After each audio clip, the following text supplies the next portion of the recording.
Hello, my friend. The world of magic, filled with legends and ancient tales, is opening its gates once again. Tonight, in the Gryffindor dormitory by the crackling fireplace, I will share another story with my friends. Join us, for the magic is about to come alive. The torches along the dungeons of Hogwarts burned low, their blue-tinged flames shivering in the chill. Shadows moved across the ancient stones like restless ghosts, whispering secrets to those who dared to listen. Among the footsteps echoing down the corridor came the sharp, confident stride of Bellatrix Black, her long, dark hair flowing like a silken banner behind her. Even at 16, she carried herself with the poise of someone certain the world would one day kneel before her. Bellatrix was a Slytherin, and she bore that title as proudly as her family name. The Blacks were known for their pure blood and colder hearts, and Bellatrix was determined to be the brightest star of them all. She excelled in every class that mattered: charms, transfiguration, and most of all, defense against the dark arts. While others learned spells for protection, Bellatrix studied them for power. It was late that night, and the castle slept, yet she wandered the dungeons alone, restless and curious. Rumors had reached her, older Slytherins meeting after curfew, speaking in whispers of a new order. A gathering bound not by school rules, but by purpose. They spoke of purity, strength, and a master yet unseen. The very sound of it thrilled her. She'd overheard part of a conversation at supper, 2 seventh years, heads close together. "He's gathering followers," one had murmured. "He says wizards must rise again, that muggles and mudbloods have stolen too much." "Does he have a name?" the other had asked. "Not yet," came the hushed reply. "But he will?" Now Bellatrix sought them. The idea of a secret society, forbidden and powerful, burned brighter in her mind than any charm she'd ever cast. Turning a corner, she found a faint green glow spilling from under a hidden door she'd never noticed before. The serpent carved upon the stone frame seemed to shift in the dim light, its eyes gleaming like emerald fire. She drew her wand, whispered "Lumos," and pushed the door open. Inside, the air was heavy with candle smoke and tension. 10 students stood in a circle, their robes embroidered with silver threads, forming a crude serpent's mark. At the center was a boy, tall, pale, with eyes as cold as cut glass. His voice carried through the chamber like silk over steel. "We are the heirs of magic," he said. "While others beg for equality, we claim our birthright. Those who stand in our way will fall." The words struck Bellatrix like music. Her heart raced. She had found what she had been searching for, a cause worthy of her ambition. But before she could step forward, the boy's gaze met hers. "Who dares interrupt our gathering?" he asked, his tone sharp as a blade. Bellatrix didn't flinch. "Bellatrix Black," she said proudly. "And if this is what I think it is, you need me." A murmur swept through the group. The boy tilted his head, studying her as though weighing her soul. "Need you?" he repeated, a faint smile curling his lips. "We shall see. We are not a club, Miss Black. We are a movement, and only the worthy remain." "I am worthy," she said. Her wand hand trembled, not from fear, but from excitement. The boy's eyes gleamed. "Then prove it. There is a traitor among us, someone who pretends loyalty while aiding those who would pollute our kind. Find the traitor, and your place will be secured." Bellatrix's breath caught. A challenge, a test, her chance to rise. She nodded once. "I accept." "Good," he said softly. "Begin tomorrow. You'll find the first clue in the defense classroom. The rest will depend on your cunning." When the meeting dispersed, Bellatrix lingered in the shadows, her thoughts racing. She felt the old castle's magic pressing around her, as if the walls themselves watched, waiting to see what she would become. As she returned to the Slytherin common room, she passed the dark lake window. Beyond the glass, the faint shimmer of a tentacled creature moved lazily in the depths. The reflection of her own face merged with it. Dark eyes, sharp features, and something ancient flickering behind them. She whispered to her reflection, "I'll be more than a black. I'll be feared." And deep beneath the school, where magic older than any student slept, the air stirred, as if it too had heard her promise. Morning light spilled through the narrow dungeon windows of Hogwarts, cold and pale. The Slytherin common room was still and shadowed, its greenish glow rippling like light through deep water. Bellatrix Black sat in an armchair near the fire, her thoughts sharp and restless.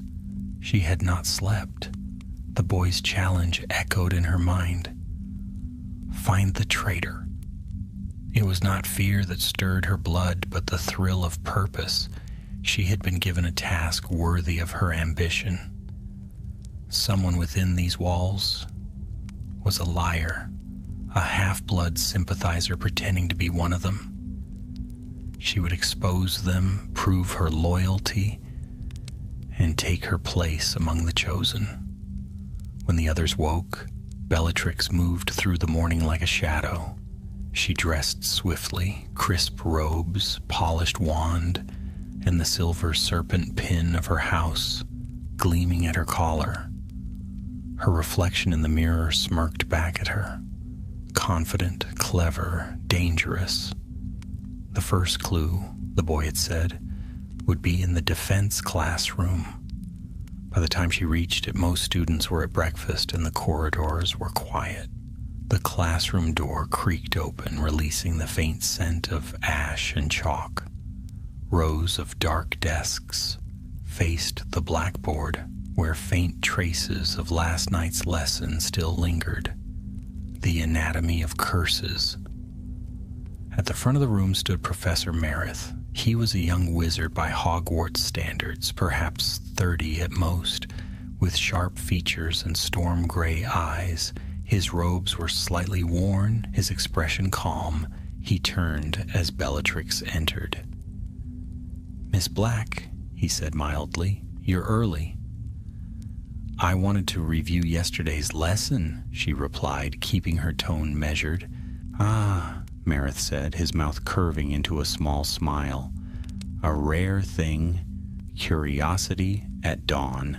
He gestured toward the board. "Did you have questions about the counter curse for the Cruciatus simulation?"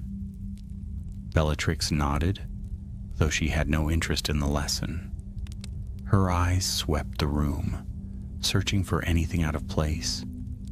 Something glittered faintly beneath one of the desks. She moved closer under the pretense of dropping a quill. When she bent to retrieve it, she saw it.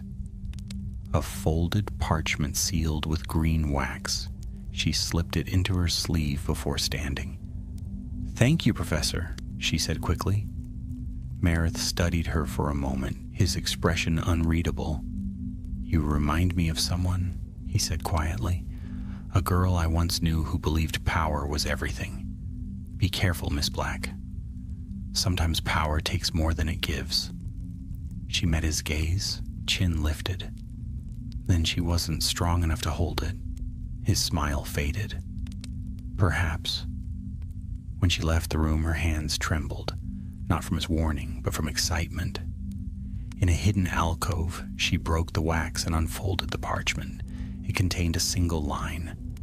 The traitor's wand speaks in blue fire. Her pulse quickened. Blue fire, a rare reaction that occurred when a spell was cast through a wand made of hawthorn bound to a half-blood lineage. A secret signature, invisible unless one knew what to seek. Only a handful of wizards carried such wands. She would find them. Over the next days, Bellatrix watched the Slytherins with the eyes of a hunter. She lingered in dueling practice, observed wand sparks, noted the colors: pale green, gold, scarlet, and once, faintly, blue.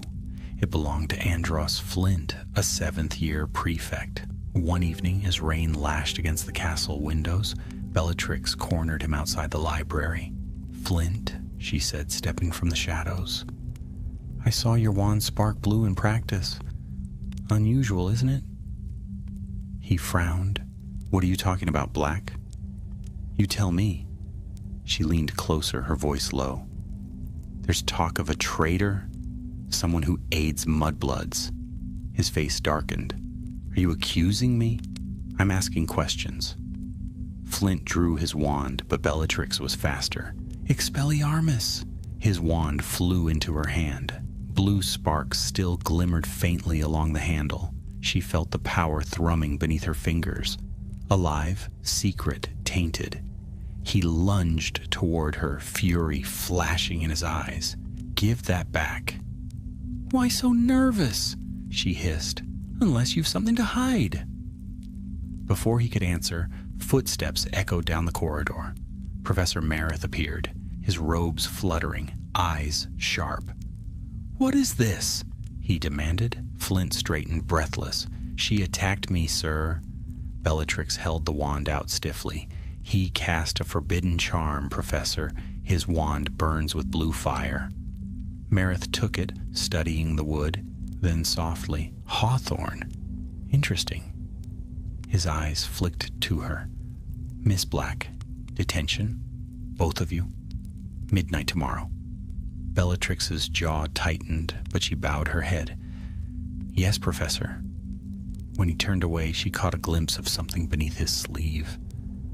The faint shimmer of blue firelight from his own wand. Her breath caught. The traitor's wand speaks in blue fire. A tremor of realization ran through her. The note had been placed in his room. He had spoken of power's danger. He was the one she sought. Professor Meredith. That night, Bellatrix lay awake, staring at the canopy above her bed. Her mind was a storm. The man who had taught her, praised her, challenged her, was the enemy she had been sent to find. She could expose him, earn her place among the chosen. But why did the thought sting? Somewhere deep within, a small voice whispered that he did not seem the kind to betray magic or blood. He had never shown favor to mudbloods. He had only warned her, as though he saw something in her worth saving. She pressed her palms to her eyes. "He's the traitor," she told herself. "He has to be." Yet when she closed her eyes, she saw his calm, gray gaze and the faint blue shimmer of his wand reflected in it. A secret light that seemed neither evil nor pure. Outside, thunder rolled across the forbidden forest. The castle seemed to sigh in its sleep. Bellatrix turned on her side, jaw set, and whispered to the darkness, "I will prove myself, whatever it takes." The words hung in the air like a vow, unseen but binding. And far below, in the secret chamber beneath the school, the young followers of the Dark Lord prepared for her next move, waiting to see whether Bellatrix Black would truly become one of them. The following night came cloaked in thunder.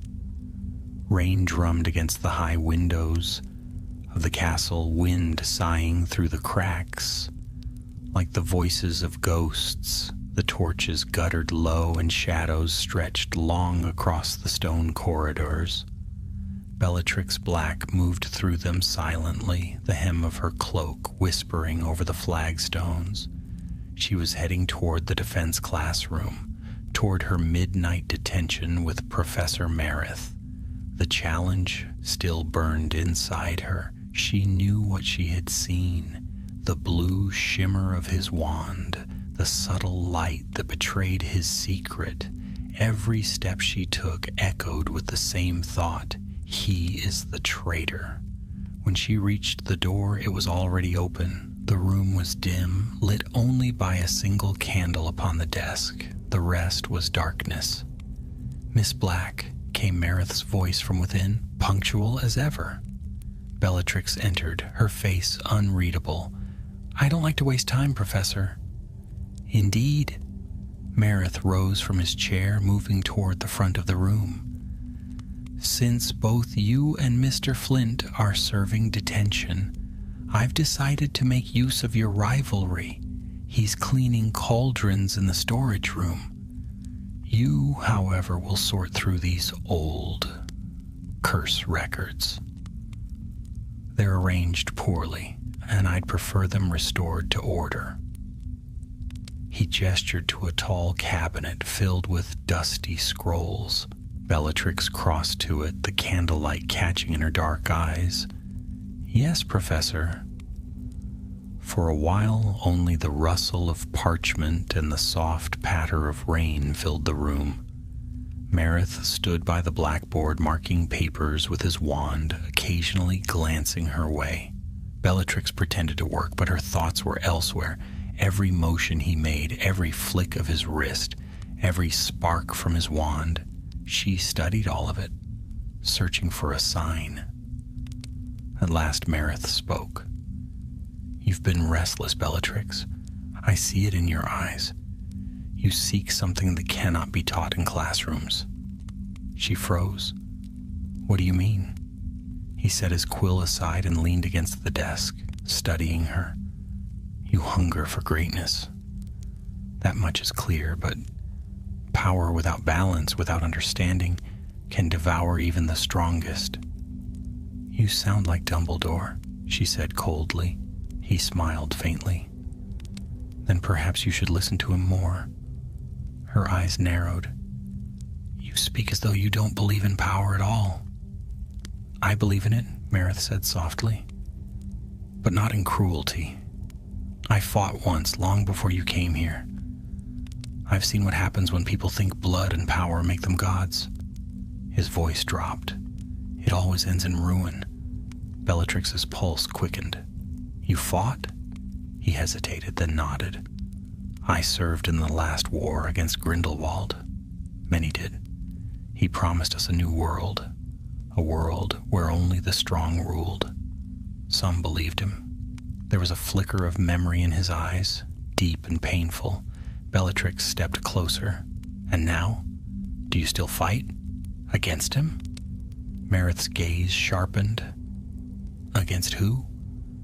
"The one they whisper about," she said carefully. "The one who will finish what Grindelwald began, the Dark Lord."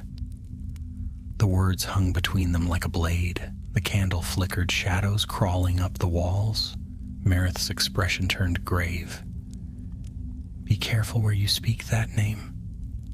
You don't understand what you're saying."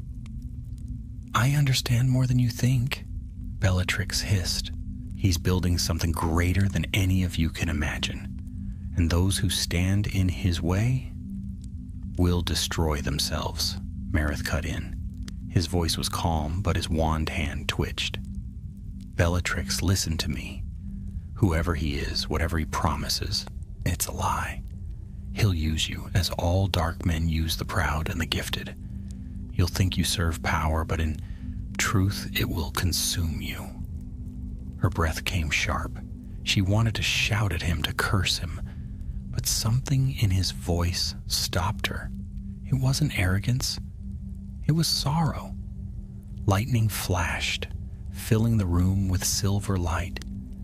In that instant, she saw the faint glow of his wand lying on the desk beside him. Blue fire shimmered across its length, clear, undeniable. Her heart leapt. Proof. She straightened slowly, eyes cold. "You're the one, aren't you? The traitor." Meredith stiffened. "What did you say?" "I know about the blue fire," she whispered. "You hide it, but I've seen it. You help them, the mudbloods. You pretend to be one of us, but you're not. You're a spy." "Bellatrix, don't deny it," she shouted, her voice echoing through the room. Meredith's expression changed, something like pity crossing his face. "You think in such small lines, child. There is no traitor, only fear twisting the truth. The blue fire is not a mark of shame. It's ancient magic, older than the founders themselves. It means balance between light and dark." "Lies," she spat. "Truth," he said quietly. "But you've already chosen what you wish to see." Her wand was in her hand before she even realized she'd drawn it. Her heart pounded wild and electric. This was it, her moment. Prove herself, end the traitor, and take her place among the faithful. Meredith raised his hand, not his wand. "Bellatrix, listen to me. Once you take that step, there is no return. Do you truly wish to be known only for the darkness you carry?" Rain hammered against the windows. The candle guttered. "I wish," she said, voice trembling with fury and pride, "to be powerful." For a heartbeat, neither moved. Then she spoke the spell, not aloud, but in thought, the word blooming like poison on her tongue. Crucio. The room exploded with light. Meredith fell to his knees, his wand clattering to the floor. His scream tore through the air, raw and human. Bellatrix stood over him, breathless, shaking. The power coursing through her veins was intoxicating, terrifying. When the light faded, he slumped against the desk, his face pale. "You don't understand?"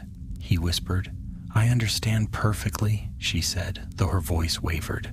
Her hand trembled as she pointed her wand again.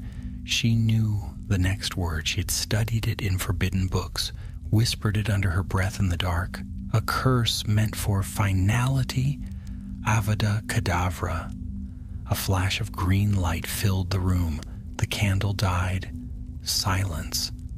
When her vision cleared, Meredith lay motionless upon the floor. His eyes were open, calm even in death, as though he had known this would happen. The rain outside softened to a steady murmur, and Bellatrix felt her chest tighten with something she refused to name. She lowered her wand slowly. The power that moments ago had thrilled her now felt heavy, cold. The room seemed smaller, the shadows deeper.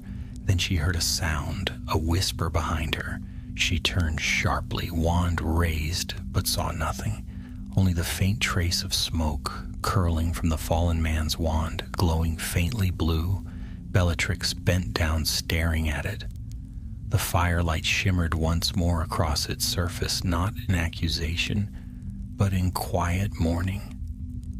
And though she would never admit it, a single tear slid down her cheek before she turned away. She left the classroom without looking back. Far below, in the hidden chamber where the serpent-marked students gathered, the pale boy awaited her return. And when Bellatrix appeared before them, eyes burning and voice steady, she spoke only 3 words. "It is done." The boy smiled. "Then welcome, Bellatrix Black," he said softly. "Welcome to the beginning." Lightning cracked above the castle, and the world beyond Hogwarts shifted, ever so slightly, toward darkness.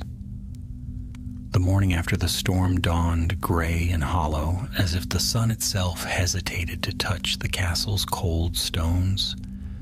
A heavy stillness lay over the corridors of Hogwarts. Even the portraits along the walls seemed to whisper less. Somewhere deep within its heart, the echoes of what Bellatrix Black had done still seemed to linger. Faint, unseen, but unforgotten. She woke before the others. Her dormitory was silent save for the soft breathing of her roommates. Narcissa turned once in her sleep, murmuring something, but did not wake. Bellatrix slipped out of bed, her bare feet silent on the rug, her wand already in her hand. The rain had stopped. Beyond the narrow window, mist coiled above the black lake, veiling the castle grounds in gray. Bellatrix stared at her reflection in the glass. Her eyes looked different, sharper, colder. The thrill of power still pulsed faintly in her blood, though beneath it ran something else, quieter and more treacherous. Guilt, perhaps, or memory? She clenched her fists until her knuckles whitened. No, she whispered, he was a traitor. He had to die. But even as she said it, Meredith's final look, calm, sorrowful, flickered before her eyes, like a ghost, refusing to fade. When she entered the Slytherin common room, the pale boy from the secret gatherings was waiting by the fire. His name, she had learned, was Evan Rosier, though among the followers he bore another, a name spoken in whispers, one he claimed would soon be recognized by the Dark Lord himself. Bellatrix, he greeted smoothly, rising to meet her. I heard there was an incident. She met his gaze, unflinching. There was. And the professor? Gone. Rosier's smile was slow, deliberate. Then you've done what no other dared. He stepped closer, lowering his voice. Tell me, did it feel as it should? Bellatrix hesitated, her heart beat hard against her ribs. She thought of the green light, the silence that had followed, the cold weight of victory. It felt powerful. Good, Rosier said, his tone silk over steel. You understand then? This is what separates us from the weak. The willingness to act. The Dark Lord will hear of this. The words struck her like fire. She'd heard the title before, whispered among the older Slytherins, but this time it sounded different. Heavier, truer. Rosier turned toward the fire. He values courage in his followers, courage and devotion. You have shown both. Soon he will call for us, and we shall go to him. But for now you must be cautious. The school will learn of Meredith's death soon. We must ensure no suspicion falls upon you. I can handle suspicion, Bellatrix said, her voice hard. I have no doubt. He smiled faintly. Still, the clever survive longest when unseen. Attend your classes, answer your questions, and when night comes, you'll be summoned again. He left her then, his cloak whispering over the stone. Bellatrix stood for a long moment by the fire, staring into the embers. They burned a deep red, like blood cooling upon steel. Somewhere beyond the dungeon walls, she heard the faint toll of the morning bell. By midday, the castle was murmuring with rumor. The defense classroom had been sealed by magic. Professor Meredith had not appeared at breakfast, nor at any of his morning lessons. Dumbledore himself was said to have entered the room and left again with a face like stone. When the whispers reached Bellatrix, she listened without reaction. In potions, she kept her eyes on her cauldron, her hands steady, but her ears missed nothing. They say he vanished, one Ravenclaw girl murmured. There wasn't even a trace. Vanished? Another whispered. No, I heard there was blood. Dumbledore's keeping it quiet. That's why the Aurors haven't been called. Bellatrix stirred her potion slowly, her expression serene. That night, she was summoned again. A single note appeared on her pillow, sealed with green wax like before. No words but one. Below. She knew where to go. The passage through the dungeons wound downward into the oldest parts of the school, where the stones sweated with damp and age. The same serpent-carved door awaited her. She pressed her palm to the stone, whispered the password, and stepped inside. This time the chamber was crowded. Nearly 20 students stood within, their faces half hidden beneath hoods. At the far end, Rosier waited beside an empty chair carved with a serpent's head. Bellatrix joined them, her heart quickening. The air smelled of candle smoke and metal, of old power stirring. Rosier raised his wand, and the chamber fell silent. "Brothers and sisters of the Serpent Circle," he began. "Tonight we honor one of our own, Bellatrix Black, who has proven her devotion in blood. Let her be marked as one who serves the cause." A murmur ran through the group. From within his robe, Rosier drew a small vial of silvery liquid. Essence of serpent's fang, Bellatrix recognized. He dipped his wand into it and touched the tip lightly to her wrist. A spark flared. The liquid hissed against her skin, and a faint mark took form. A coiling serpent, its eyes no more than pinpricks of black. It burned, but Bellatrix did not flinch. "Do you swear," Rosier intoned, "to serve the will of the Dark Lord when he rises, to protect the bloodline and to strike down all who defy it?" "I swear," she said clearly. "Then rise, Bellatrix of House Black. You are one of us." The others bowed their heads, murmuring the words of allegiance. The mark on her wrist pulsed faintly, alive beneath the skin. When the meeting ended, Rosier drew her aside. "You have impressed him, Bellatrix. Our master watches even now. He knows your name." She caught her breath. "He knows me?" Rosier's smile deepened. "In time, he will call you himself. Until then, he has a task, something that will bind your loyalty forever." He handed her a small sealed scroll. The wax bore no symbol, only a faint impression of a serpent's tongue. "What is it?" she asked. "Instructions," Rosier said softly. "For your next test." Her fingers trembled slightly as she took it. "And if I succeed? Then you will not simply serve him," he said. "You will belong to him." The torches dimmed, as though the chamber itself had drawn a breath. Bellatrix felt her heart tighten, not in fear, but in a strange exhilaration. Whatever waited in that scroll would carry her further than she had ever gone. She left the chamber and climbed back toward the surface, the parchment hidden against her heart. The castle was utterly silent. Only the sound of her footsteps echoed through the stairwell. When she reached the corridor outside the Slytherin dormitory, she paused. The faint shimmer of moonlight through the water above cast wavering patterns on the walls. She unsealed the scroll. Inside were 6 words written in a fine, slanted hand. "Return to the place of death." Her pulse quickened. The defense classroom. She folded the note and slipped it into her cloak. The castle seemed to lean around her, its stones heavy with secrets. Somewhere in the deep, an unseen power stirred, watching, waiting, hungering. And Bellatrix Black, her blood singing with dark promise, turned toward the stair that would lead her back to the scene of her first murder. The night swallowed her whole. The corridors of Hogwarts were deserted. The hour was late, the air heavy with the damp scent of stone and storm. Only the steady echo of Bellatrix's footsteps disturbed the silence as she made her way toward the defense classroom. The castle slept, yet every stair seemed to watch her, every shadow to whisper.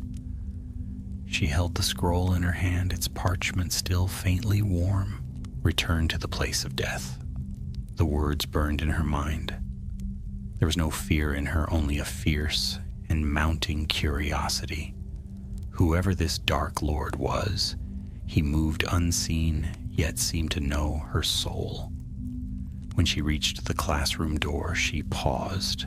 The brass handle was cold beneath her fingers. Beyond it, she could feel the remnants of the spell that had sealed the room. Powerful, ancient. But Bellatrix Black had learned more than the professors ever knew she had. She murmured a counter-charm, precise and steady. The lock gave a reluctant click. The door creaked open. The room beyond was exactly as it had been the night Marith had fallen. Desks upturned, chalk shattered upon the floor, the faint scent of burnt magic lingering in the air. The window pane rattled softly in the wind. Her gaze fell upon the spot where he had lain. The boards were unmarked, cleaned by Dumbledore's spells, no doubt, but she could feel it still. A stain, invisible yet indelible. The air trembled faintly as if remembering pain. She stepped inside, letting the door fall shut behind her. The sound echoed like the closing of a tomb. "Return to the place of death," she murmured. "Very well. I am here. What now?" No answer came. Her fingers brushed the edge of the professor's desk. The wood felt strangely warm. Slowly she drew her wand. Lumos. Light blossomed at the tip, soft and silvery. As it touched the far wall, she saw it. A mark she had not noticed before, faint as a shadow burned into stone. A symbol drawn in ash. A serpent devouring its own tail. Beneath it lay a whisper of parchment, half buried under fallen quills. She bent and picked it up. 3 words written in the same fine hand as before. "Speak the fire's name." Bellatrix frowned. Fire's name? Then she remembered the blue flame of Marith's wand, the strange hue of ancient magic he had tried to explain before she killed him. Balance. Between light and dark, he had said. She raised her wand, the memory biting at her conscience. "Incendio," she whispered. A line of blue flames sprang to life along the mark on the wall. It coiled, alive, flickering with serpentine grace. The heat pressed against her skin, but she did not back away. Within the flame, the stone shimmered, and slowly, a passage revealed itself, a hidden doorway descending into the dark. Her breath caught. This was what the Dark Lord wanted her to find. Marith's secret buried beneath the classroom. She descended the narrow stair, the air growing colder with every step. The light of her wand reflected off damp walls, revealing carvings centuries old, snakes, skulls, symbols of power she recognized from forbidden books in the Black family library. At the bottom, she entered a small chamber lined with shelves. Dust coated everything, but she could see the remnants of old study, scrolls, bottles, and what appeared to be fragments of runic stone. At the center stood a single table. Upon it lay a book, bound in dark leather, its cover sealed with a serpent clasp. She approached slowly. The air vibrated faintly as if the book itself was alive. When she opened it, a chill ran through her. Inside, the first page bore an inscription in delicate silver ink. "To those who seek power through flame, know that it devours as swiftly as it grants." She turned the page. Spells filled the parchment, written in a mixture of Latin and ancient runes. But it was the next inscription that caught her breath. "Property of Tom Marvolo Riddle." Her heart thudded once, hard. She knew that name. She had heard it whispered in the Slytherin common room years ago, as one might whisper of a ghost or a god. A boy who had walked their halls 2 decades earlier, brilliant, cunning, and terrible. The Dark Lord. Her hands trembled. The book before her was no ordinary text. It was a remnant of his time at Hogwarts, hidden away beneath the eyes of the headmaster himself. "Then you are real," she breathed. The air stirred, faint and cold. A whisper brushed her ear, so soft she could not tell whether it came from the shadows or her own mind. "And now so are you." The flame at her wand flickered. She looked up sharply, but the chamber was empty. Only the book remained, its pages rustling as if stirred by unseen fingers. "Who speaks?" she demanded. No answer, only the faint echo of her own voice. She bent again over the book. The next page was blank, save for one line written in ink that shimmered like blood. "If you would serve me, speak your name." Her mouth went dry. The command was simple, terrible, final. She hesitated only a moment. Then with a slow breath she whispered, "Bellatrix Black." The name glowed upon the page, burning into the parchment. The serpent clasp shuddered, and the book's edges flared with blue fire. It did not harm her. It danced across her skin like liquid heat, searing and electric. Then came the voice again, this time clearer, colder, echoing within her mind. "I know you now, child of proud blood. You have done well. But power must be tested. Will you take what is mine to give?" "Yes," she whispered. The chamber darkened, the torches guttered out.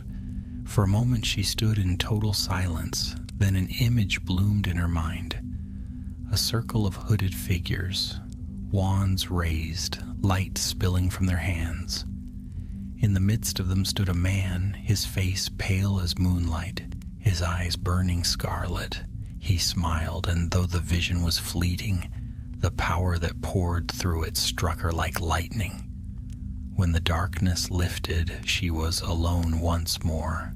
The book lay closed upon the table, the clasp cool to the touch.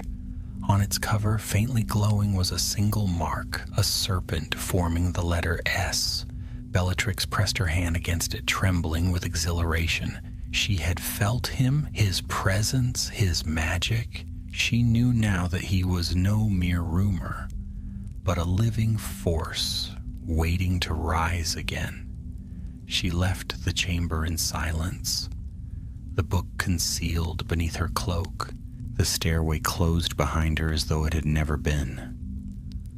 When she emerged into the empty classroom, dawn was breaking over the forbidden forest. The pale light fell across her face, and for the first time she smiled, not with joy, but with certainty. Meredith's voice no longer echoed in her mind. The doubt was gone, replaced by something pure and terrible. She looked down at her hands, at the faint mark of the serpent still visible on her wrist.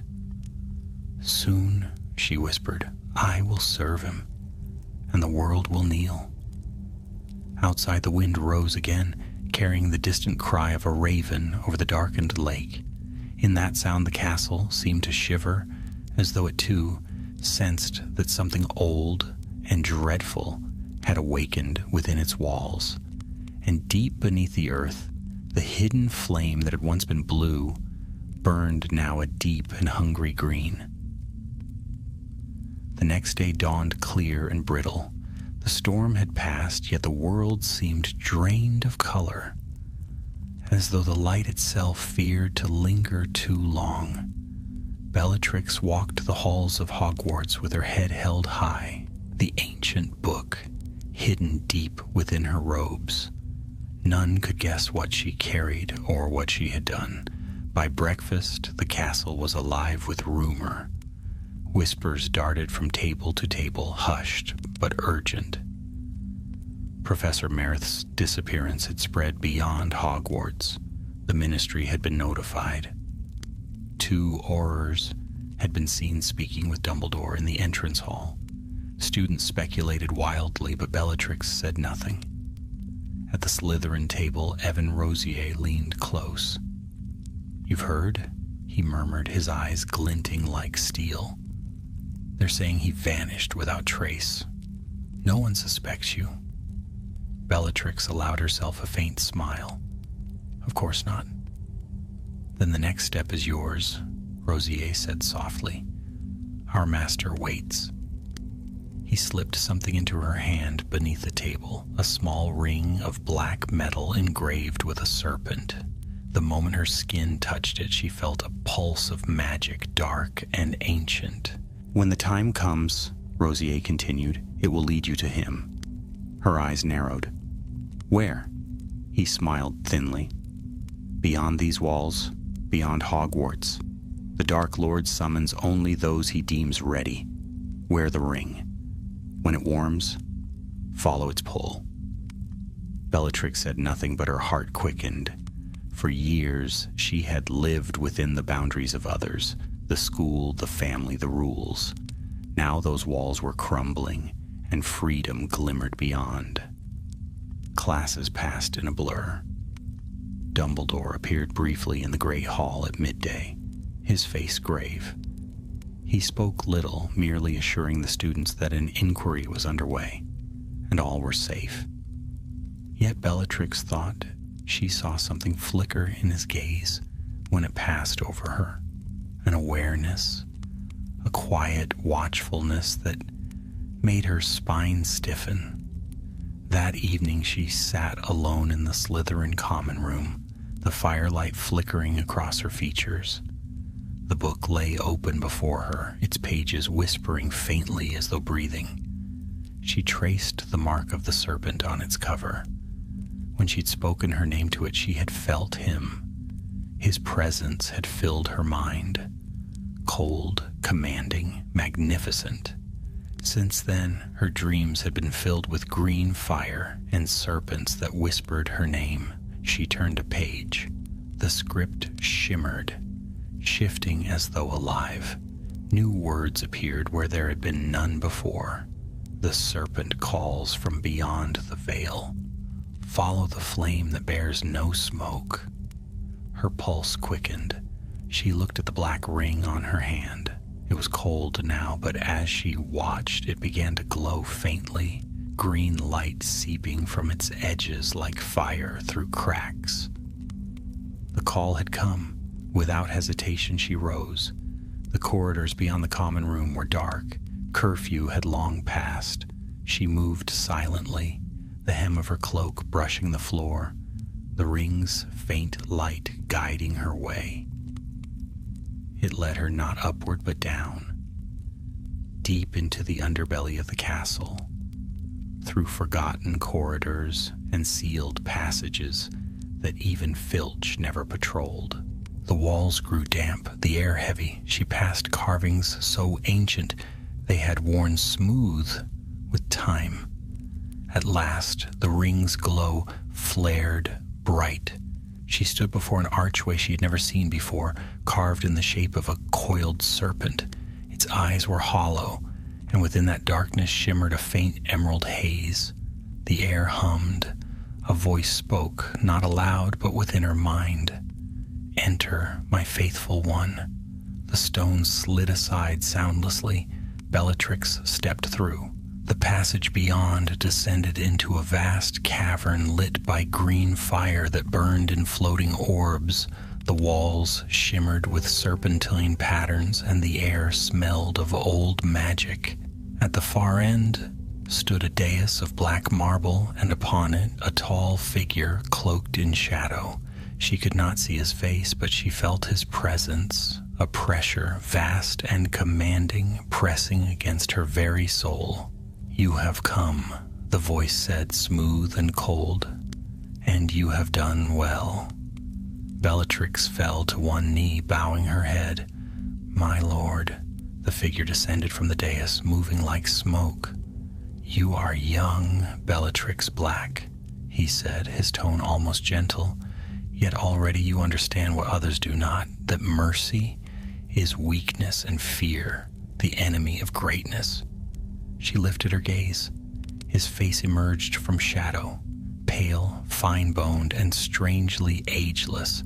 His eyes gleamed red in the firelight, not bright, but deep, as though they burned inward rather than out. "You found my book," he said. "You spoke your name. You have already offered me your first gift of loyalty." Bellatrix's heart pounded. "I would serve you always." His mouth curved in something like a smile. "Always is a long time." He moved closer, studying her face. "Do you know what it means to serve me, child of the House of Black?" "It means to rise above all others," she said firmly, "to wield the power they fear." "Power," he repeated softly. "Yes, but not all can bear its weight. Some crumble beneath it as your professor did." She flinched slightly. "He was a traitor. He was a fool," the Dark Lord said. "He thought balance could exist between strength and pity. You showed him otherwise." His hand rose, pale and cold as marble. He touched her chin, tilting her face upward. "Tell me, Bellatrix, did you feel sorrow when he fell?" The question struck like a spell. She hesitated. "No." A faint smile touched his lips. "Lies are for the weak. You felt it, but you overcame it. That is what matters." He turned away, pacing slowly. "The world is changing. The old order will fall. Mudbloods rise while pure bloodlines fade into complacent weakness. But I will restore what is lost. I will purge the rot. And you," he looked back at her, eyes blazing, "you will be among my chosen." A tremor of pride ran through her. "Command me, my lord." He extended his hand. The serpent ring upon her finger glowed in answer. "Then take the mark of my will. Let it burn into you as a promise." Green fire coiled from his wand, wrapping around her arm like living flame. It did not wound, it branded. A heat so fierce, she thought her bones might melt. When it faded, the mark remained. A faint, dark impression of a serpent biting its tail. "Your bond is sealed," he said. "You will return to your world, and you will wait. My name is not yet to be spoken, but when the time comes, you will know. The faithful will gather, and the age of magic reborn will begin." Bellatrix bowed low, her voice a whisper. "Yes, my lord." When she looked up again, he was gone. Only the faint scent of smoke lingered, and the green fire dimmed to embers. She left the cavern in silence. The ring was cold now, its glow gone, but the mark on her arm still burned faintly beneath her sleeve. A secret brand of devotion. By the time she returned to her dormitory, dawn was breaking over the black lake. She stood at the window once more, watching the first light creep across the water. The reflection that stared back at her was no longer that of a girl. It was the face of someone reborn in fire. Bellatrix lifted her hand, studying the faint serpent mark beneath her skin. For the first time she whispered his name, not aloud, but in thought, and felt the air tremble around her. And somewhere, far beyond the walls of Hogwarts, a dark presence stirred, smiling in the shadows. The world had not yet seen her for what she would become, but it would. Days passed, but for Bellatrix Black, time itself had changed its rhythm. Each hour pulsed with new meaning. The mark burned faintly on her arm, beneath the sleeve of her school robes, a constant whisper of the bond she now bore. Every breath of magic she drew seemed sharper, clearer, drawn from a deeper well than before. It was as though a curtain had been torn from her eyes, revealing a world charged with invisible power. Hogwarts continued as it always had, lessons, laughter, and the endless murmur of gossip. Yet for Bellatrix, the castle no longer felt like a school. It was a waiting place, a shell, a cage. She attended her classes out of habit, answering questions with sharp precision, her professors praising her brilliance. But her mind was elsewhere, beneath the earth in the green light of the cavern, where the Dark Lord's voice had bound itself to her soul. Narcissa noticed the change first. Her sister approached her one evening in the Slytherin common room, eyes full of curiosity and worry. "You've been different, Bella," she said softly. "You hardly speak to anyone anymore." Bellatrix looked up from the ancient tome she'd been reading, her expression unreadable. people have little worth saying." "That's not true," Narcissa said gently. "You used to laugh with us. Even Andromeda says—" Bellatrix's eyes flashed. "Andromeda should keep her tongue behind her teeth. She surrounds herself with mudbloods. Let her wallow among them if she likes. I have no patience for weakness." Narcissa drew back, startled. "You never spoke like that before." "Then perhaps I have learned to see clearly." Bellatrix closed her book, her voice low and sharp. "We are blacks, Narcissa. The last of the old bloodlines. We are meant for greatness, not for mingling with filth. Remember that." Narcissa said nothing more. She rose silently and left, her pale hair gleaming like moonlight in the dimness.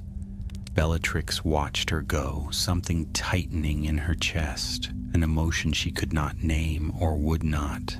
That night, she could not sleep. The mark on her arm burned hotter than usual, as though reacting to a distant call. She rose, dressed swiftly, and left her dormitory. The corridors were empty, but the air shimmered faintly, humming with unseen power. She followed it, her footsteps guided by instinct more than thought. The glow led her toward the astronomy tower, where the windows opened wide to the night. The moon hung low and red, and beneath it, the forbidden forest stretched in shadow.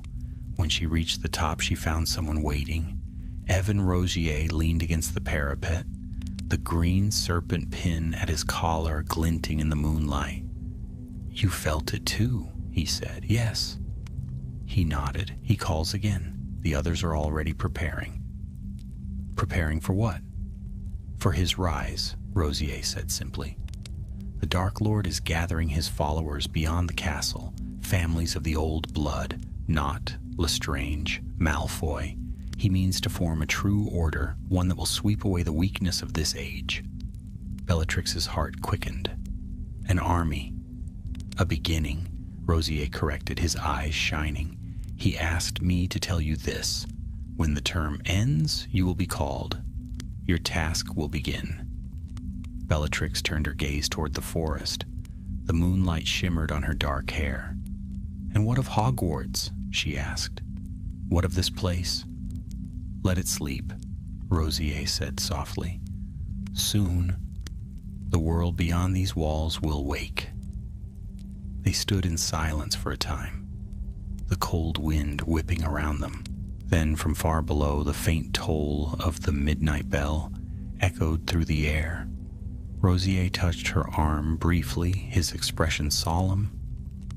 "Be ready." When he was gone, Bellatrix remained alone upon the tower. She looked down at the mark on her arm, tracing it through the fabric. It pulsed faintly in answer to her heartbeat, alive and waiting. The following days passed slowly. She could feel the castle's eyes upon her, Dumbledore's calm scrutiny, Slughorn's concerned glances. Even the portraits seemed to whisper as she passed. Yet she showed nothing, her composure perfect. On the final morning of term, the students gathered for breakfast. The great hall buzzed with noise and excitement. Bags were packed, trunks lined up. Bellatrix sat silently at the Slytherin table, her plate untouched.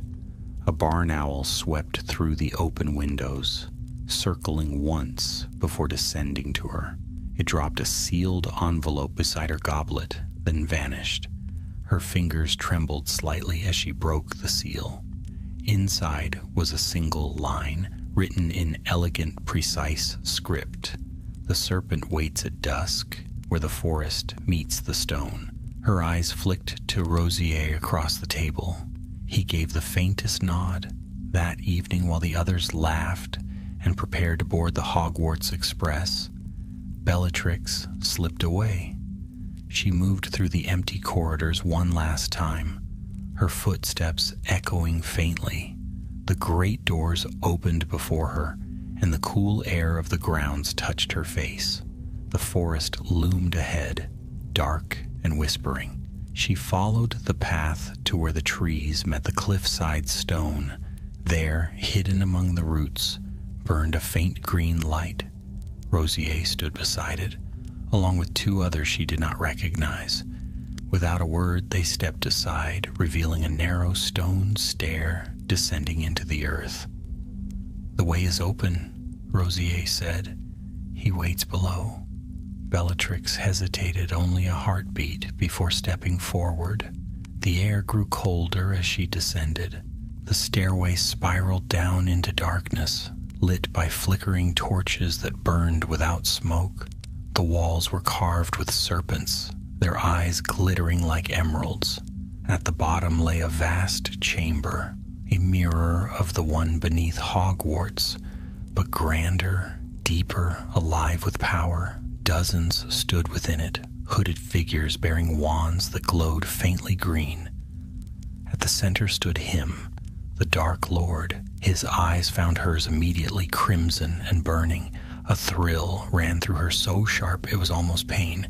She sank to her knees before him. "You have come," he said softly. "The flame I placed within you has not dimmed." "Never, my lord," she breathed. He smiled. "Then your path begins now. The old world will fall, and I shall shape the new. I will raise my faithful to power, and you, Bellatrix Black, will stand at my side." The chamber trembled faintly, the green fire flaring high. The hooded figures lifted their wands in salute. Bellatrix's voice joined theirs, steady and fierce. "We serve the Dark Lord." The words echoed through the cavern, striking the stone like a vow. In that moment, she felt the last of her hesitation burn away. The girl who had once studied charms and laughed with her sisters was gone. What remained was fire and devotion, a heart bound to a cause greater than life or mercy. As the chant rose around her, the Dark Lord extended his hand. Bellatrix took it, and in that instant she knew her place was sealed forever. The forest above whispered in the wind, and the stars burned cold and distant. The first shadow of a new age was falling across the wizarding world, and at its heart stood Bellatrix Black, young, proud, and already lost to the dark. The train that bore the students away from Hogwarts screamed into the distance like some living thing, its whistle fading across the green hills. Bellatrix did not board it. By the time it left the station, she was already far from the castle, the hem of her cloak brushing through the tall summer grass. The wind was warm and smelled of earth and freedom. For the first time in her life, she was unbound. A carriage waited for her at the edge of the road, an elegant thing of dark wood and silver trim, the Black family crest gleaming on its side.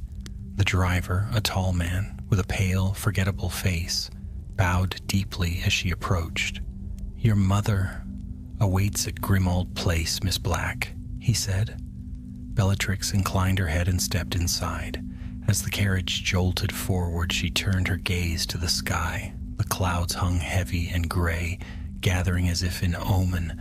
Her fingers brushed the mark on her arm. Beneath the skin, it pulsed faintly, warm, against her heartbeat. London greeted her in shadow. By the time she reached number 12, the lamps along the street had already begun to burn. The house appeared, as it always had, hidden between its neighbors, old and silent, the stone dark with soot. Yet to Bellatrix, it seemed different now, smaller, almost pitiful. Her mother, Druella, met her in the hallway, her face cold and beautiful as carved marble. "You are late," she said. "I took my time," Bellatrix replied lightly, removing her cloak. Druella's gaze swept over her. "You carry yourself differently. Have you been quarreling again? Your letters were scarce this term." "I have been busy," Bellatrix said. "Busy with what?" Bellatrix smiled faintly. "Becoming who I was meant to be." Her mother frowned, but before she could reply, footsteps descended the stairs. Cygnus Black appeared, tall and stern, his dark eyes assessing.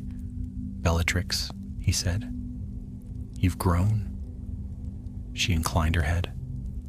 "Father, you'll find your cousins have returned from France. We dine at 8.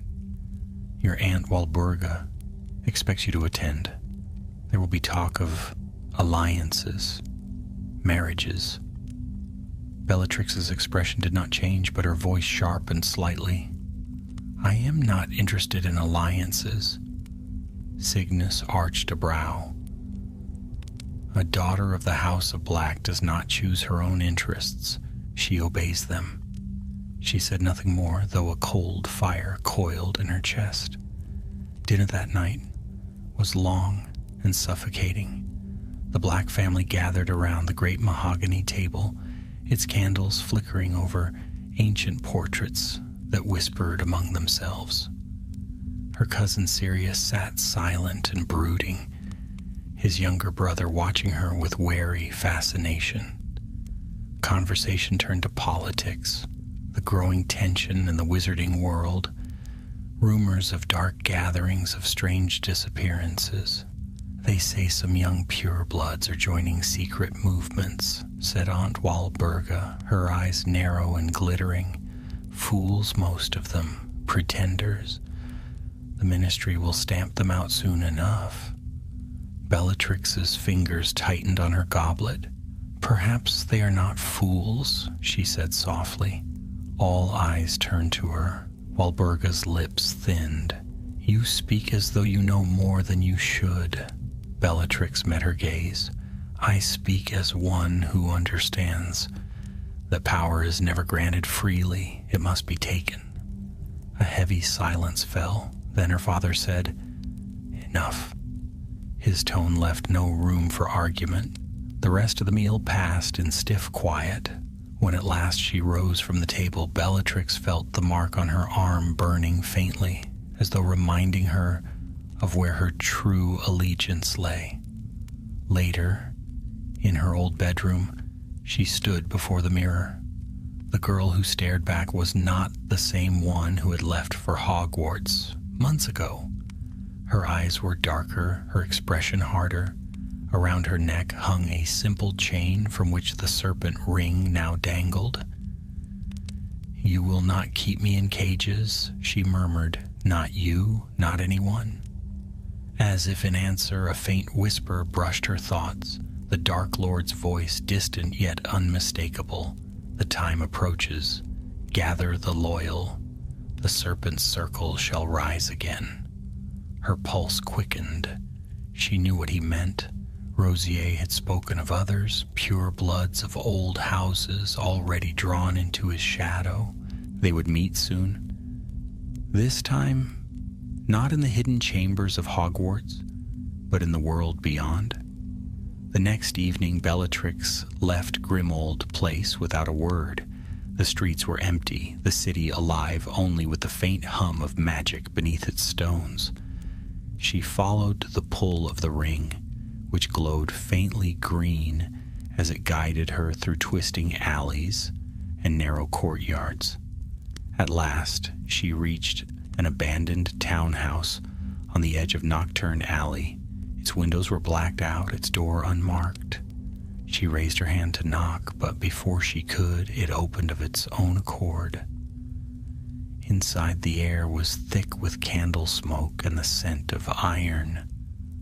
Hooded figures stood in a wide circle, their faces shadowed. At their center once more stood him. "Welcome," the Dark Lord said softly. "The faithful have gathered." Bellatrix moved to kneel, but he lifted a hand. "Rise, my chosen. Tonight you shall see the first flame of the new world." He turned to the others. "You are the sons and daughters of noble houses, not Rosier, Lestrange, Malfoy. You have lived too long beneath the thumb of weak men and weaker laws. But that ends now." A murmur of assent rippled through the circle. The Dark Lord's eyes blazed crimson. "From this night forward, you serve a purpose greater than bloodlines. You will be the spear that pierces the heart of corruption. Her master's voice brushed her mind. Do not flinch. Power obeys only those who command it without question. She raised her wand higher, her hand steady. The word came easily this time, without hesitation. Avada Kedavra. The green light flashed, swift and final. The man crumpled soundlessly to the floor. For a long moment there was only silence. Then the Dark Lord inclined his head. Well done, he murmured. You have taken your second step. A rush of exhilaration surged through her, fierce and consuming. Around her, the circle began to chant softly, the serpent's mark glowing faintly on each of their arms. The Dark Lord raised his wand, and emerald fire burst to life around them, illuminating their faces. From this night, he said, his voice echoing like prophecy, the world shall learn to fear the name I give you, the Death Eaters. The fire rose higher, casting their shadows against the walls like living things. Bellatrix stood among them, her heart alight. The world beyond this place might still sleep, but its dreams would soon darken. She closed her eyes, and in the glow of that green fire, she felt herself become what she had always been meant to be, a weapon forged for the will of the Dark Lord. And when she opened them again, there was no trace of the girl who had once hesitated. There was only Bellatrix, servant of darkness, smiling as the first true night of her new life began. The dawn after that gathering broke pale and uncertain, its light crawling reluctantly through the grimy windows of Nocturne Alley. Bellatrix stood by one of them, her eyes fixed on the weak glow of the horizon. Behind her, the chamber where the Dark Lord had spoken was silent and cold once more. The others had gone, fading into the shadows of the wizarding world, but she remained, unable, perhaps unwilling, to turn away from the place where she had truly been reborn. The green fire was gone, yet its memory still burned inside her. Every breath she drew seemed to hum with purpose. The mark on her arm throbbed faintly, as if the Dark Lord's magic had woven itself into her blood. She had not slept. Sleep felt unnecessary now, a thing for those who still dreamed. She had moved beyond such weakness. By midday she returned to Grimold Place. The door opened soundlessly before her. The ancient magic of her blood recognized her, even if the household within did not. Her mother, seated by the parlor window, looked up sharply as she entered. "Where have you been?" Druella demanded. "Walking," Bellatrix said simply. "Walking," her mother repeated, her tone sharp as broken glass. "At dawn? You returned smelling of smoke and shadows. Do not dishonor this house with your wandering." Bellatrix's lips curved faintly. "You misunderstand, Mother. I bring honor to this house, greater than any of you ever will." Druella rose, her eyes flashing. "You speak like a madwoman. Perhaps madness is what the world calls truth when it fears to see it," Bellatrix replied, turning away. Her mother's voice followed her, cold and tremulous. "Whatever it is you've become, child, pray that the world never names it." Bellatrix did not answer. She climbed the stairs to her room, each step ringing against the wood like a quiet drumbeat. When she reached the top, she closed the door behind her and exhaled. The silence felt thick, oppressive.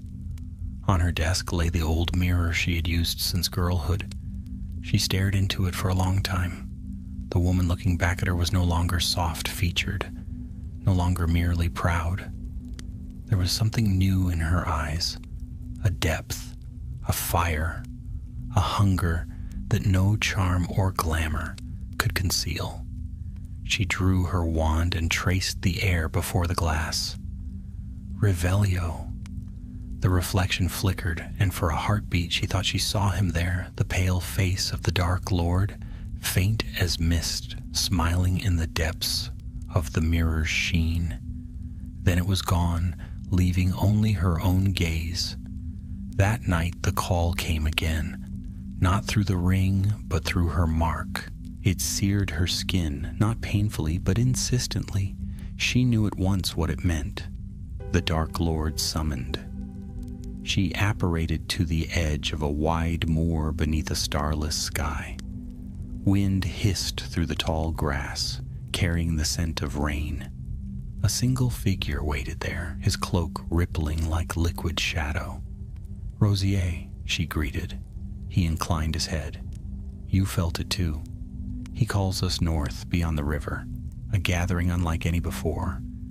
He says it is time we test the world's fear." Bellatrix's smile was slight, fierce, then let them tremble. They traveled together through the darkness, the path hidden except to those who bore the serpent's mark. The air grew colder, the stars vanishing behind thickening clouds. Ahead, a ruined manor rose from the moor, its towers half collapsed, its gates broken.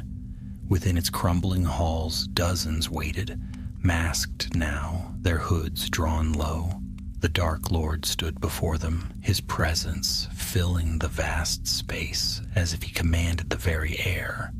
"You have gathered swiftly," he said, his voice a whisper that carried to every corner. "The time for secrecy fades. The ministry grows weak.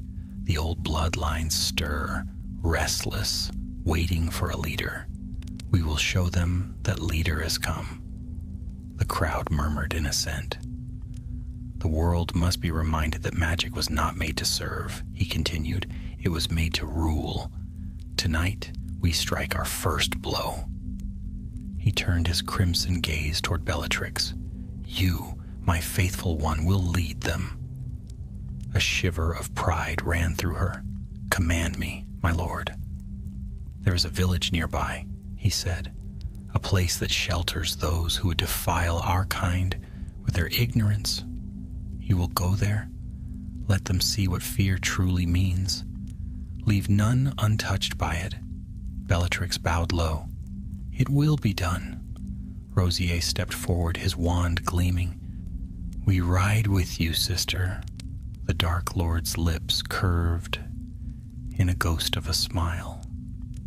"Go then, and remember, mercy is the language of the weak."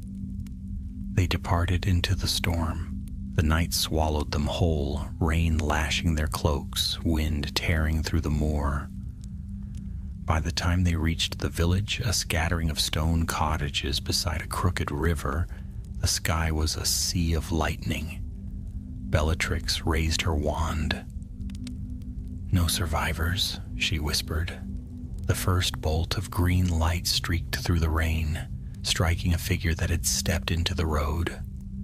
A scream split the night, followed by another, and then chaos. Doors burst open, torches flared. But the Death Eaters were everywhere, their spells, weaving destruction. Bellatrix moved like a shadow, her laughter rising above the thunder. The fear in the air was intoxicating, pure, unfiltered power.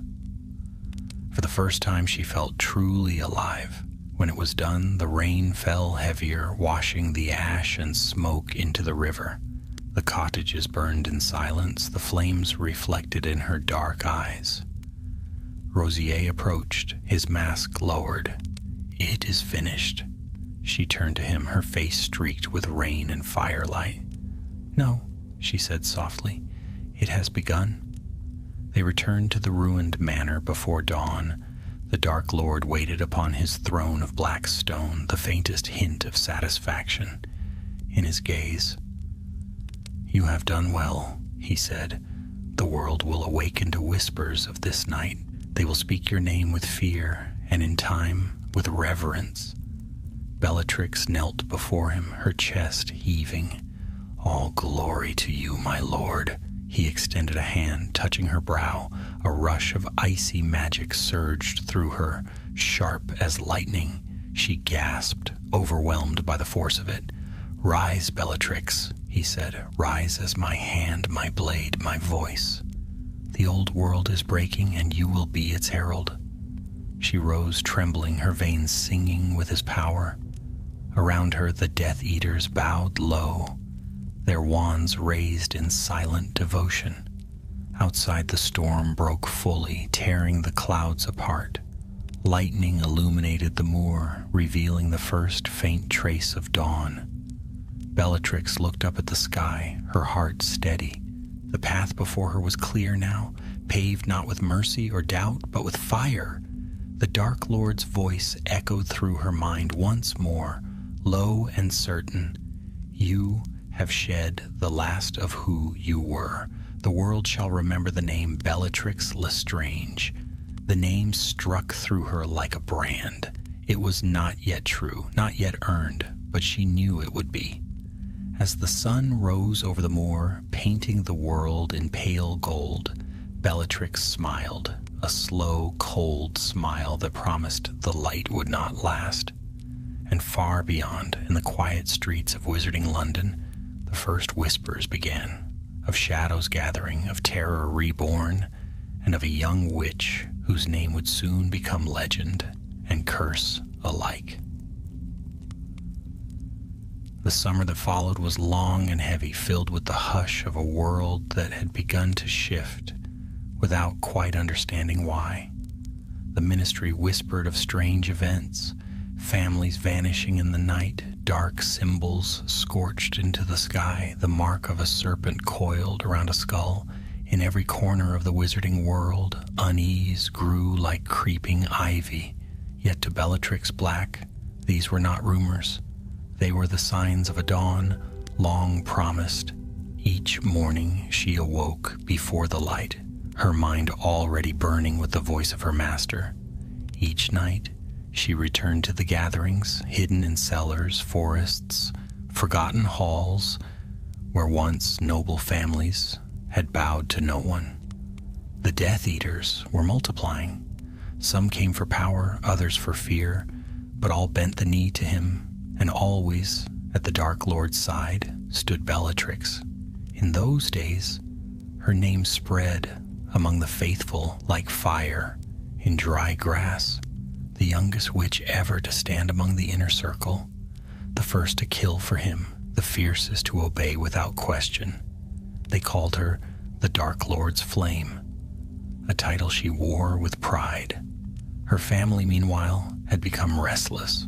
Druella Black watched her eldest daughter with growing dread. Cygnus spoke less often at the table, his words clipped, his gaze wary. Even Narcissa avoided her eyes now, as if afraid of what she might see reflected there. One night her mother confronted her in the study. The lamps flickered, throwing long shadows across the carpet. "You've been seen," Druella said quietly, "in Nocturne Alley, with men whose names no decent house would speak." Bellatrix looked up from the book she was reading, a collection of ancient curses bound in black hide. "Decent houses are rotting corpses," she said. "They cling to old glory while the new world is being forged without them."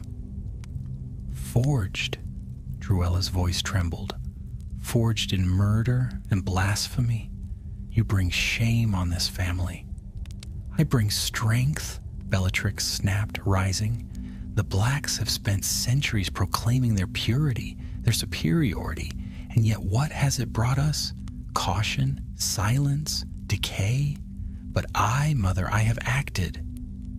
Her mother's composure cracked. "And who do you act for, child? For that man? You speak his name like prayer, but he will devour you as he devours all who follow him." Bellatrix smiled, a smile that did not reach her eyes. "Then I will gladly be consumed." For a long moment, they stared at each other, the gulf between them wide and final. When Bellatrix turned and left, Druella sank into the nearest chair, her hands shaking. Somewhere deep within her, she knew she had already lost her daughter to the shadows. That same night, the mark on Bellatrix's arm flared again. The pain was sharp this time, like fire beneath the skin. She welcomed it, pressing her palm over the burning flesh as though in devotion. The summons was clear. Come to me. She apparated at once. The world folded in on itself, and when it unfolded again, she stood within a stone courtyard, bathed in green firelight. The Dark Lord waited there, his figure still and graceful as a statue. Around him, the other Death Eaters gathered, their masks gleaming like polished bone. "Bellatrix," he said, his voice low but carrying. "You have done well." The ministry grows blind, the order weak, yet there remains one task before us. She knelt. "Command me." He regarded her for a long moment. "A man hides among the Aurors, an old servant of Dumbledore. He knows of me, though he does not yet believe what he suspects. His name is Caradoc Dearborn. You will find him.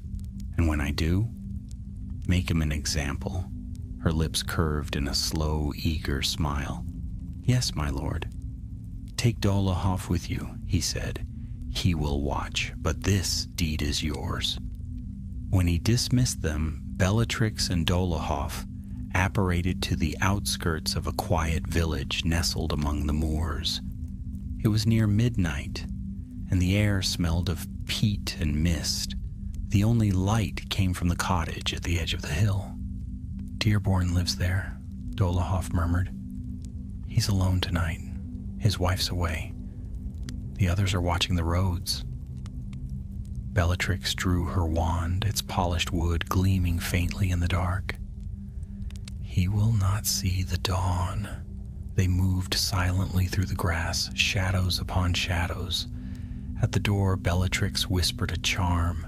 The lock gave way with a soft click. She entered first, the floorboards creaking beneath her boots. Inside, the cottage was warm, faintly lit by a single oil lamp. A man sat at a table poring over a stack of parchment. His hair was streaked with gray, his face lined. He looked up as the door closed. "Who's there?" Bellatrix stepped into the light. "Your end." He rose quickly, wand in hand. "Bellatrix Black," he said. "I've heard of you." "Then you know enough to fear me." He said nothing, but his stance was steady. "You're a fool, girl. Whatever lies he's told you, whatever promises he's made, he'll break you as he breaks everything he touches." She tilted her head. "You sound just like my mother." Then she struck. The spell leapt from her wand, white hot. Dearborn countered, the air filling with sparks. For several breaths their magic collided, her fury against his resolve, flame against shield. He fought well, better than most, but Bellatrix was faster, more relentless. The power coursing through her veins was too great, too wild. At last she disarmed him, his wand clattering across the floor. He sank to his knees, breathing hard. "You're still young," he said hoarsely. "You can stop this. Walk away before it's too late." She looked down at him, and for the briefest instant something flickered within her, a faint echo of another night, another pleading voice. "Marith." Then it was gone.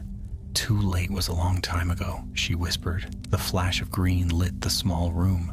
When it faded, silence reigned once more. Dolohov stepped forward, his face expressionless. "Efficient." Bellatrix wiped a trace of ash from her cheek. He was unworthy of his magic.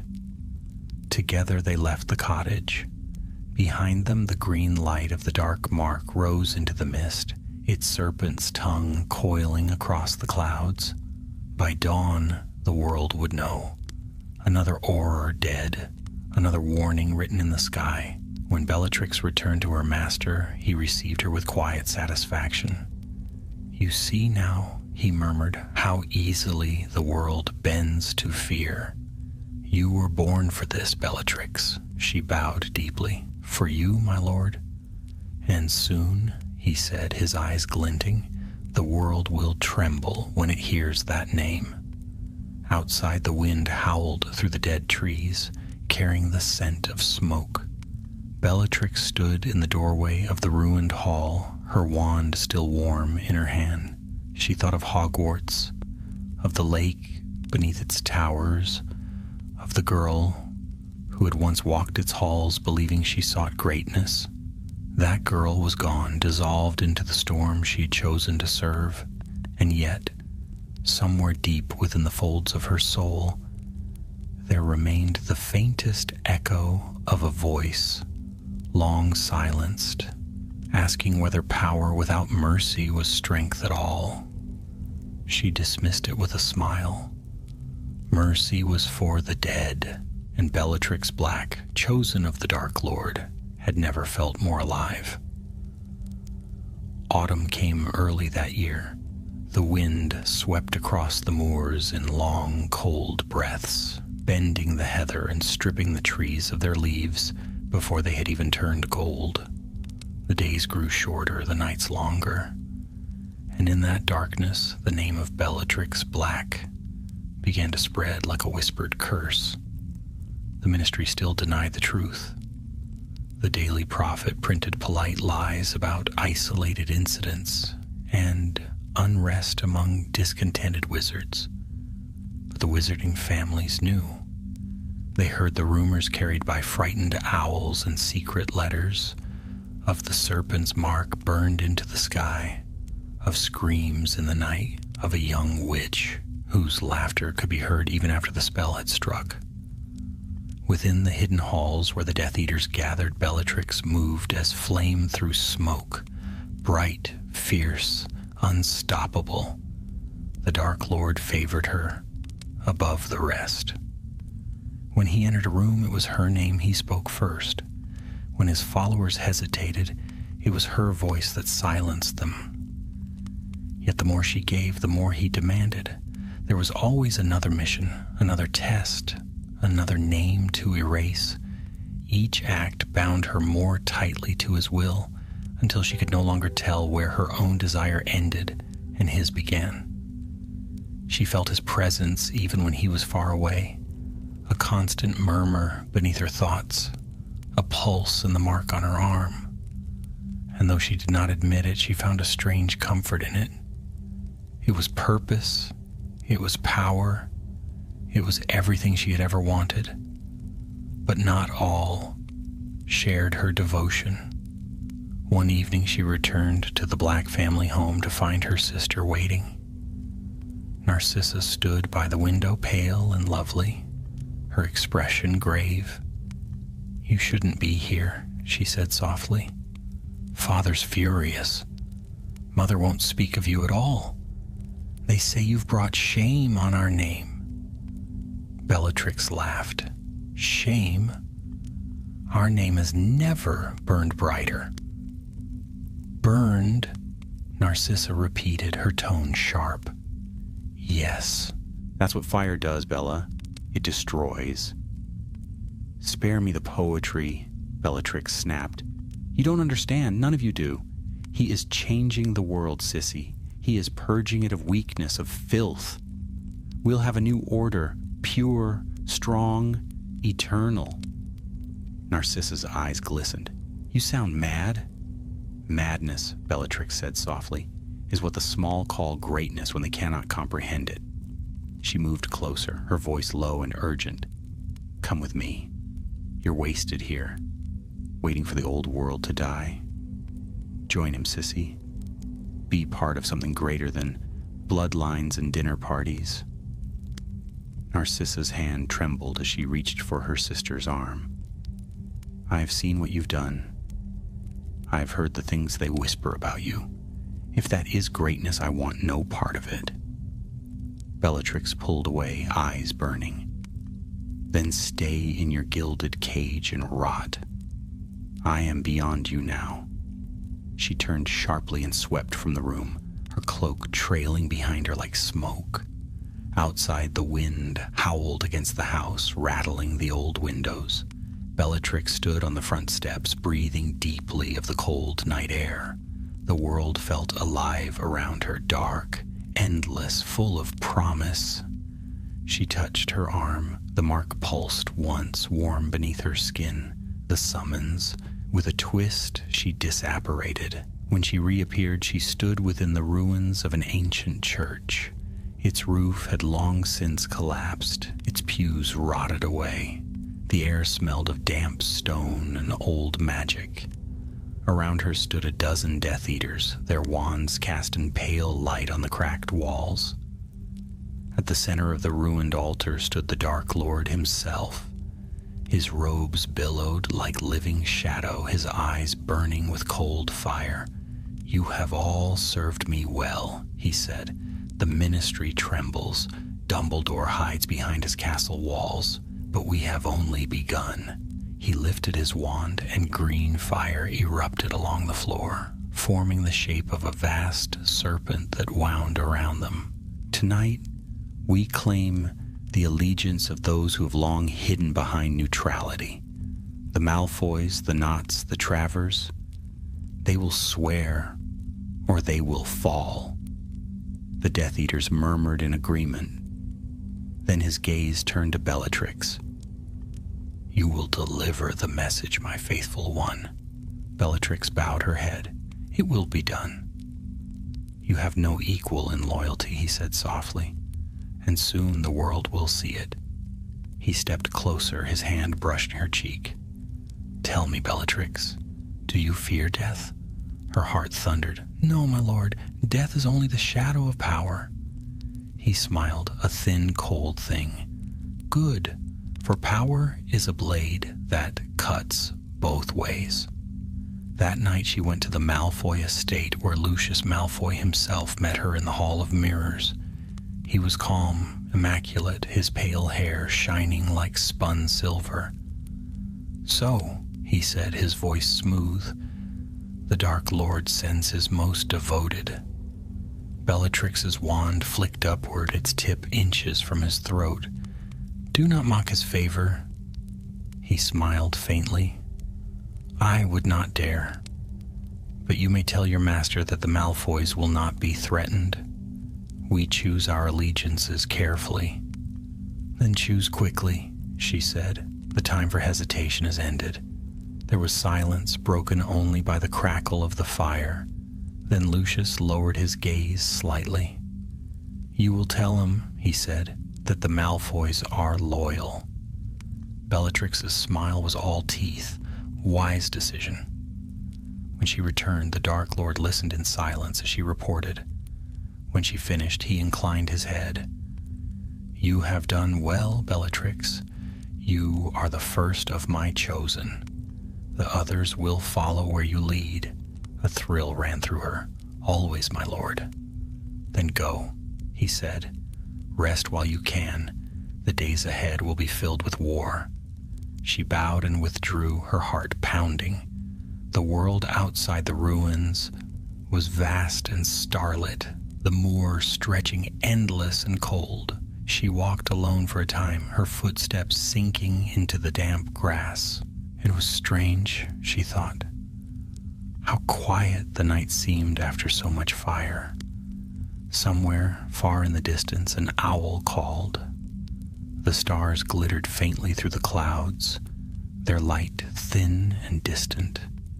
She remembered the girl she had been once, the one who had studied by torchlight in the dungeons of Hogwarts, who had believed that greatness was a thing you could reach with your hands. That girl had been weak, naive, and yet for the first time in months, Bellatrix felt her ghost beside her, watching silently. "Look what I've become," she whispered. "Look what I've built." The ghost said nothing. It only watched, its eyes full of something she refused to name. She turned away and raised her wand to the sky. The dark mark blossomed above her, vast and luminous, painting the clouds in green and black. Below it she smiled, wild, beautiful, terrible. The world was changing, and she would be the fire that consumed it. Her story, her first murder, her first vow, had led her to this moment. There was no turning back. The path of darkness stretched before her, and she walked it with pride. Somewhere, perhaps, the last remnants of her soul trembled, but the rest of her was certain. Bellatrix Black had fulfilled her promise, and the woman the world would come to know as Bellatrix Lestrange lifted her face to the mark she'd helped create, the mark that would stain the skies for years to come, and whispered, "For him, always for him." The wind carried her words away into the night, across the moors and forests, through the cold silence of the waking world, and though no one saw it, though the dawn would soon break upon her dark work, for that one moment Bellatrix stood unchallenged, young, triumphant, and terrible, her laughter echoing into the distance, the first herald of the age of fear.